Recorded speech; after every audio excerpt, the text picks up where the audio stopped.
heart attack gun. Back in the 70s, a journalist named Seymour Hersh published an article in the New York Times in which he accused the CIA of several assassination attempts on both foreign and American politicians. These were individuals the agency considered to be anti-war dissidents. Due to these allegations, the U.S. Senate placed the CIA under investigation for alleged covert action abuses. This resulted in the release of 14 reports on major abuses committed by the CIA, FBI, and NSA. The majority of the reports included accusations of crimes, such as opening and resealing U.S. citizens' private mail for several years, and illegally surveilling Black Power activists.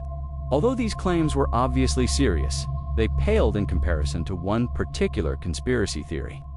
This theory alleged that the CIA had developed a pistol that could fire a poison dart over 300 feet.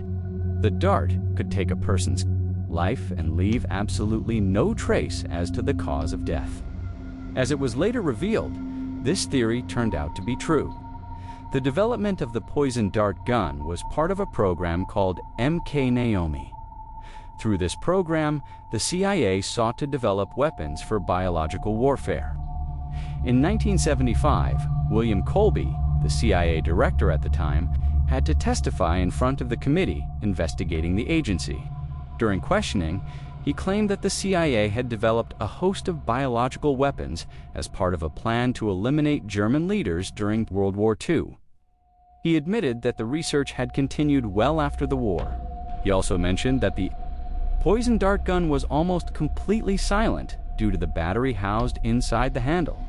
It had been specifically designed so the target would feel nothing more than a mosquito bite when struck. Interestingly, the agency had used a specific shellfish toxin to make it impossible for anyone to know what the cause of death was. Forensic pathologists were left to believe the victim had suffered a heart attack. It didn't help that the dart was designed to melt inside the body, leaving only a small red mark where it entered. When asked if the heart attack gun had ever been used on anyone, the director alleged it had only been used for experiments.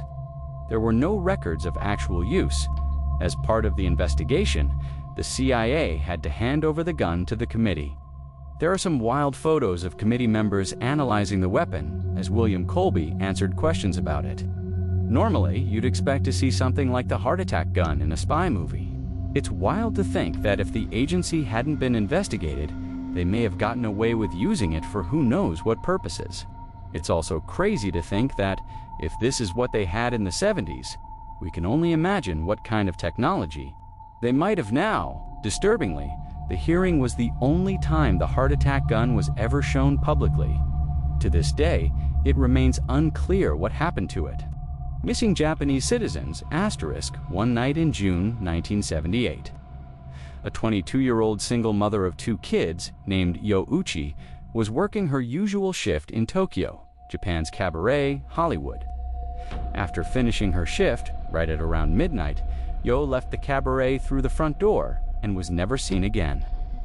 At first, nobody thought that anything serious had happened to Yo. In fact, several years later, her manager was questioned, and he claimed that everyone thought she had simply quit when she failed to show up. Around that time, there had been rumors going around that several North Korean spies were working undercover in Japan. They were allegedly looking to abduct innocent citizens and hold them as hostages back in North Korea. However, this was seen by the Japanese government as nothing more than a conspiracy theory that couldn't possibly be true. Sadly, the missing case of Yo went cold. It wasn't until almost a decade later that a clue to her whereabouts emerged following a disturbing chain of events. In November 1987, as South Korea was preparing to host the Olympics in the capital city of Seoul, a Korean Airlines plane blew up in midair while flying over the Andaman Sea. The explosion took the lives of 115 innocent people. During the investigation, it was revealed that 2 North Korean agents, acting under direct orders from the North Korean government, had planted a bomb in an overhead storage compartment before getting off at the first layover in Abu Dhabi. As the authorities were closing in on the 2 suspects, One of them took his life with a cyanide-laced cigarette. The South Korean government was able to arrest the other agent responsible for the attack. During her interrogation, it was revealed that she had been training for that mission for 6 years. For 3 of those years, she had been paired with Yo Taguchi, who had taught her how to speak and act like a Japanese woman so she could fly under the radar. As it was later revealed, Yo wasn't the only woman who had been kidnapped by the North Korean government. As of today, 17 Japanese citizens have been officially confirmed by the Japanese government as having been abducted by North Korea from 1977 to 1983. Disturbingly, a lot of them were shamelessly kidnapped in the middle of the day and thrown onto boats to North Korea. You might think that the victims were involved in something shady that put them on the North Korean government's radar, but investigations suggest that most of them were average citizens who just happened to be at the wrong place at the wrong time. One woman was captured while walking to a knitting class. 2 others were kidnapped while on vacation in Europe. Another, a 13-year-old girl, was taken as she was walking back home from school. Some of these victims were kidnapped for identity theft purposes. Others, like Yo, were forcefully brought to North Korea to teach the Japanese language and culture. 2 North Korean spies. After the kidnappings were confirmed beyond the shadow of a doubt, the North Korean government had no choice but to come forward and apologize. However, they claimed that only 5 of the 17 kidnapping victims were still alive. Over the next few years, the North Korean government would send what they claimed were the cremated remains of some of the deceased victims back to Japan. However, DNA testing quickly revealed that most of the remains were fake. This led the Japanese government to believe that many more of the kidnapping victims were still alive. To this day, the North Korean government has stuck to its story. They claimed that there were only 13 kidnapping victims, and that the ones who were still alive were already returned safely to Japan. Shockingly, while the Japanese government has officially confirmed 17 kidnappings, the list of potential victims suggests that the true number could be as high as 800. Sadly, given the current political situation, it's unlikely we will ever see the full extent of these abductions or see the North Korean government held truly accountable for its horrific crimes. Rogue Waves sailors often get a reputation for making up things they claim to have seen during their time at sea. Because there's usually no one around to refute their claims, they sometimes get away with some pretty tall tales. For centuries, sailors all over the world talked about seeing monster waves on the open sea. These waves allegedly reached over 100 feet in height. In 1826, a French captain claimed he had seen a 108-foot-tall wave in the Indian Ocean. Even though 3 sailors backed up his claims, the scientific community publicly ridiculed him. At that time, it was widely believed that no wave could be taller than 30 feet. For a long while after that, dozens of people continued to claim sightings of monstrous waves. But with no real evidence beyond eyewitness accounts, the existence of these waves was dismissed as conspiracy or urban legend. In the 80s and early 90s, the Dropner platform was set up in the North Sea off the coast of Norway to extract natural gas. As part of protocol, a wave height recorder was installed. On New Year's Day 1995, the sensor recorded an 84-foot-tall wave. This served as the first real piece of evidence proving rogue waves exist.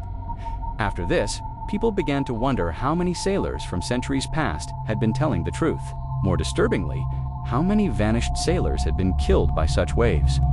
Most people who encounter a 100-foot rogue wave don't live to tell the tale. Their testimonies likely sank with them. Since the Dropner wave, rogue waves have become a serious topic in the scientific community. A few years ago, a professor at the Australian National University estimated that at any given time, there are at least 10 rogue waves active in the world's oceans. A rogue wave is defined as one that is at least twice as tall as the surrounding waves. They appear when 2 wave crests join at just the right time. The result is a monster wave that can sink even the largest ships and oil rigs. Interestingly, rogue waves don't only happen at sea. In 1975, a freighter called the SS Edmund Fitzgerald sank in Lake Superior. Scientists later theorized it may have been taken down by 3 consecutive rogue waves, a phenomenon called the Three Sisters. In this scenario, the first wave destabilizes the ship. The second hits the deck before it can recover. The third floods the vessel. If true, this could explain the mysterious sinkings of other large ships throughout history. But it may be difficult to prove. Poisonous alcohol asterisk in January 1920. The 18th Amendment to the U.S. Constitution was successfully ratified. During this time, the production, sale, and transportation of alcohol was made illegal. The government enforced strict measures to prevent the bootlegging of alcohol. As a result, the alcohol black market flourished. It became a playground for the mafia. The government would raid one bar, and another would pop up a few days later. While all this was happening, disturbing rumors began to circulate. People claimed that the U.S. government was taking extreme steps to stop alcohol consumption. These included allegations that they were intentionally poisoning alcohol to make people sick. But things took a dark turn on New Year's Day, 1927. 41 people died from alcohol poisoning at New York's Bellevue Hospital. Autopsies revealed that many of the victims had been drinking industrial methanol, also known as wood alcohol. It can be deadly even at low doses. It turns out the government had forced companies to denature industrial alcohol to make it This started back in 1906, but when Prohibition began, the government ordered companies to add quinine, methyl alcohol, and other toxic chemicals. The goal was to discourage people from drinking it. The thinking was simple. If black market dealers knew the alcohol was poisoned, they wouldn't dare sell it. But what the government failed to consider was the overwhelming demand for alcohol at the time. Black market dealers didn't care whether their customers lived or died. It wasn't until December 1933, 6 years after the Bellevue incident, that the government finally relaxed its prohibition stance. But by then, thousands of Americans had already been poisoned by contaminated alcohol. Gorillas. Today, seeing a gorilla in a zoo or on TV is nothing unusual. Loch Ness Monster. They were thought to be cryptids. These are animals believed by some to exist, but with no real proof. Sightings were often dismissed as hoaxes. In the case of gorillas, however, the rumors turned out to be true. Western explorers did not encounter gorillas until the 1500s. During that time, an English explorer named Andrew Battle was captured by the Portuguese off the coast of West Africa. While he was held captive on the mainland, Battle described terrifying ape-like creatures that prowled near his campfire. Since he had never seen such animals before, he referred to them as monsters. Battle's story sparked a frenzy in Europe. Wild tales about dangerous, bloodthirsty creatures living in exotic jungles began to spread. Over the next few hundred years, African explorers sent back drawings and descriptions of gorillas. These illustrations were often gifted to kings and emperors. If you had asked any European back then what a gorilla was, they would have described something closer to a monster than an animal. It wasn't until 1847 that an American naturalist named Thomas Savage found a gorilla skull during an expedition in Africa. This became the first real piece of evidence that gorillas were real. Between 1855 and 1859, a French explorer named Paul Duchaillu confirmed the existence of gorillas. He even brought some back to Europe. Like Battle before him, Paul described the animals as savage and violent. That description stuck in the public imagination. About 15 years later, German explorers brought a baby gorilla from Africa to Liverpool. They even strung up towels on the ship so it could swing around. When the ship arrived, curious people swarmed the hotel where the gorilla was kept. They expected to see a terrifying beast. What they got was Pongo, a playful 2-year-old who loved dogs. A few years after that, in 1902, a German explorer named Robert von Behring killed 2 massive mountain gorillas. These were much bigger than the baby Pongo. For the first time, the public saw what a full-sized gorilla looked like. It's wild to think that something we now view as a normal animal was once seen as a mythical monster, and gorillas aren't the only example. Creatures like kangaroos, platypuses, giant squids, and Komodo dragons were also once thought to be hoaxes. With so many once mythical animals proven real, it really makes you wonder, how many others are out there that we still don't know about